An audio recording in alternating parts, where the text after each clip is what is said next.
So the other day I found the cheapest working MacBook with an Intel i9 processor on eBay. There wasn't very much information on the listing, but any Mac with an i9 chip inside for £179 is a bargain really. So I bought it, and this is what I got. It's a 2019 15-inch MacBook Pro and is powered by Intel's i9 9880H. An 8-core, 16-thread processor, this 9th generation chip clocks in at 2.3 GHz at base and can boost all the way up to 4.8 GHz under load. Whether it'll sustain that for long is another story, as the 15-inch MacBooks configured with i9s were infamous for their poor thermal design and often needing to throttle their processors in order to control temperatures. The power-hungry processors also chomped through battery life pretty quickly, even when these were brand new. So can this MacBook with top-of-the-range parts from 2019 hold it all together in 2025 and keep up with modern tasks? Well, let's quickly go through the rest of the components first. The GPU inside this laptop is the AMD Radeon Pro 560X. It's the more powerful of the base GPUs available on 2019 MacBooks, but a select few bought these configured with Vega 16 or Vega 20 graphics, which boasted AMD's newest and fastest HBM2 memory. Those have become pretty rare MacBooks to find on the used market, but the 560 inside this one is far from useless. It's got 4GB of GDDR5 video memory. Not bad for a 6-year-old machine. The 2019 15-inch runs DDR4 memory at 2400 MHz. You can't upgrade it yourself since it's soldered to the logic board from the factory, but it could be configured with 16 or 32GB. I've got the 16GB model, which should be more than enough for most purposes. For storage, this Mac has a 500GB PCIe-based SSD. 500 was the base model, with options going all the way up to 4TB. Apple charged a humongous premium for higher storage models. 2TB of storage would set you back an extra $1,000, and getting the top-end 4TB model would cost $4,800 extra. It's not like Apple don't charge ridiculous sums of money for storage these days, but this was a pretty big shock back then, since adding your own storage had been possible after you bought a MacBook until about 2017.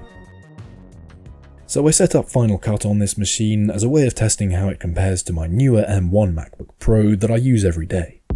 Apple's M1 chip also has 8 cores in it, but half of those are so-called efficiency cores, and they don't run at full speed. This i9 processor's 8 cores can each boost up to the full speed of 4.8 GHz. Because of that, I reckon this MacBook will stand a decent chance of editing footage pretty smoothly, but we'll have to see if it's able to stay cool enough throughout the process. I've got Final Cut Pro version 11 installed, and I'm going to start by creating a new 4K project.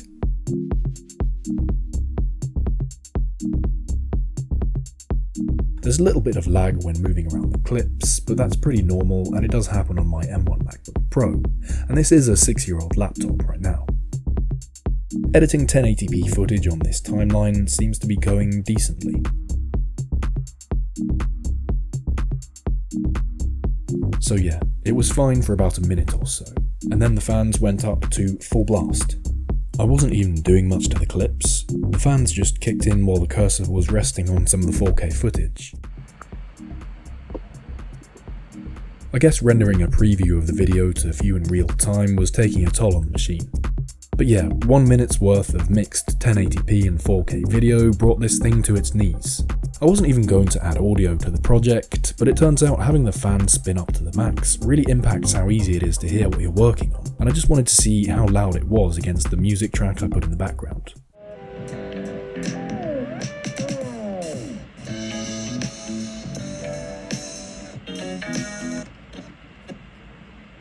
Anyway, exporting the finished product obviously didn't go much better on this i9 machine.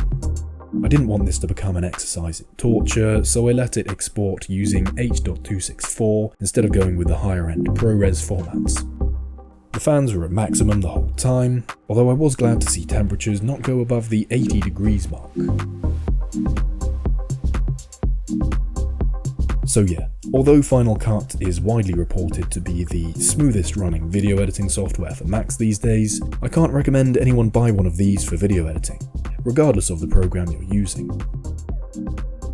Going back a few years now, I remember everyone on YouTube used to complain about these computers running too hot. There were big deep dive videos on thermal throttling too, and it all ended with most reviewers suggesting the i9 15-inch MacBook Pros were ones to just steer clear of ever buying. I guess I'm here to agree with that now. The price is incredible, and if you just can't afford to pay double the price for an Apple Silicon machine, you're getting a great screen, great speakers, and actually the latest version of macOS until the end of this year. But really, this isn't a laptop I'd buy for anything or for anyone. These days, the very smallest and cheapest M1 MacBook will run rings around the 2019 MacBook Pro. I edit entire 8-minute videos on my M1 MacBook Pro every single week, and I still haven't heard the fan kick in. Apple did of course reinvent the i9 MacBook Pro towards the end of 2019, putting in a 16-inch body with a slightly thicker design. Having owned a 16-inch MacBook Pro, I do have to say the difference is hardly perceptible.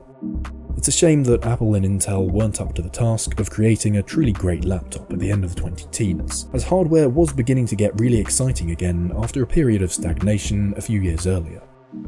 All we can do now is be thankful Apple Silicon is that extra bit more powerful and efficient, even if it does come with its own set of drawbacks like tighter software support from Apple and a complete lack of upgradability.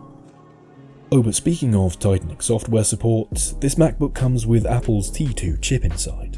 The T2 chip was created in 2017 as a way of keeping Macs more secure, and basically less open to outside interference. It's a coprocessor which exists outside of the main CPU, and can also help with things like encoding and decoding to take some of the load off core components.